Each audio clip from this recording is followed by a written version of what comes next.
Hello, everybody.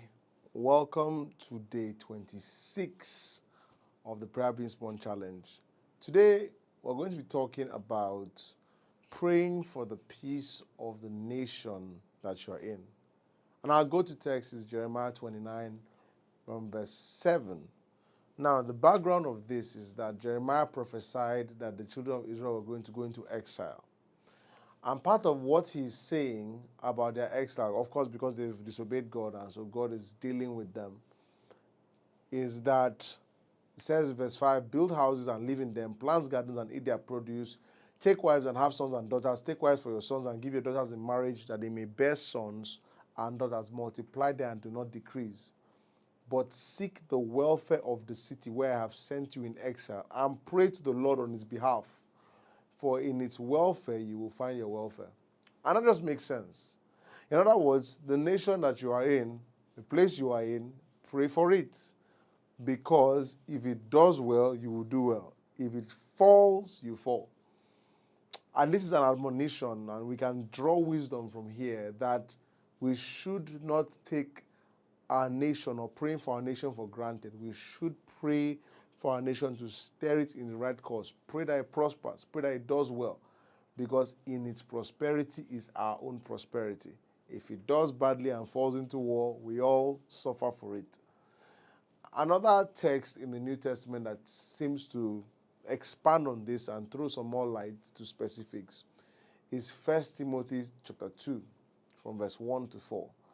He says, first of all, then I urge that supplications, prayers, intercessions, and thanksgiving be made for all people, for kings and all who are in high positions, that we may lead a peaceful and quiet life, godly and dignified in every way. This is good and pleasing in the sight of God, who desires all people to be saved and to come to the knowledge of the truth. So this strikes something. It looks very similar to Jeremiah, what Jeremiah is saying. And it says prayers should be made for all people, for kings. Prayer, intercession, and all that for kings and all who are in high positions. Why? That we may lead a peaceful and quiet life. You know, in the country that we are in and every other country, I mean, if a country is going to go bad, its leaders will go bad first. If a country is going to go in the right way, its leaders will go the right way. Look at South Africa. What changed in South Africa? The leader. We look at Ghana, what changed? The leader. Look at different countries like Singapore, what changed? The leader.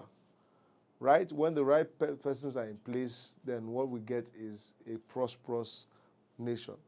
But even if you have, in quote, the wrong people in place, or whatever you think it is, God is saying, pray for them.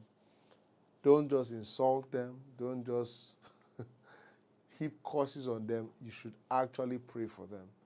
Because the influence of God can come on these people and can direct them against making some very fatalistic decisions. You need to understand that Satan is interested in your nation as well, and his job is to steal, to kill, to destroy. So he doesn't care really if your nation falls into darkness. He doesn't care. In fact, he wants that. But if we know how to pray, we can actually steer the course of our nation. We can make sure that our nation doesn't fall into where it shouldn't fall. So he tells you, he says, for kings and those who are in high authority because they influence what happens. In the time of the early church, you had Emperor Nero, who decided that the Christians, he set a fire to Rome and then decided it was the Christians who did it. And of course, a massive wave of persecution began. And you kept on seeing that in the early church throughout early church history. Lots of persecution. Lots of persecution. In fact, the persecution stopped when a particular king came into power who became a Christian historically or something, or at least his name was Emperor Constantine, because you will see that the intercessions there is not just praying, but it's also preaching, because Christ is our intercessor. He's the one who has appeared before God for us. And so our own job is actually to mediate before men for God. He has appeared in God, in front of God for us. So we appear before men for God. That's why 2 Corinthians 5, read down, says that we are ambassadors. We beseech you, be you reconciled to God. Are you seeing that? So we don't just pray, but we preach. If you see that, we also preach. and we trust to see these people saved and come to know Jesus and get discipled. Are you seeing that? So the point is of this video is stop cursing your nation. Pray for your nation. Stop cursing the leaders in your nation. I mean, it's easy to curse them out because of what they are probably doing, whichever country you are in. But Bible says pray for them. Are you praying for them? If you're not, you should pray for them. And that's what I have for you today. Now, don't forget, by 6 p.m., we're going to be praying live. So you want to make sure that you are subscribed and you hit the bell notification so that you get the live notification once we go live. And on the 28th of this month, right here in Alausa and Lagos mainland, we are going to be having our answered prayers Ignite meeting. You don't want to miss it. We've been praying for that meeting. God has said so much about that meeting. We're so expectant, full of hope, full of expectation. So you want to make sure that you are there physically. Don't be told, be there.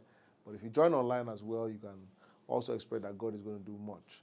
Then on Friday, we are fasting. If you can join us, anyway, we are fasting into Saturday. We'll fast full of Friday into Saturday because we're so expectant for what God is going to do in that meeting. All right? Guys, that's it for today. God bless you. See you by 6 p.m. and I'll be with you there. Bye-bye.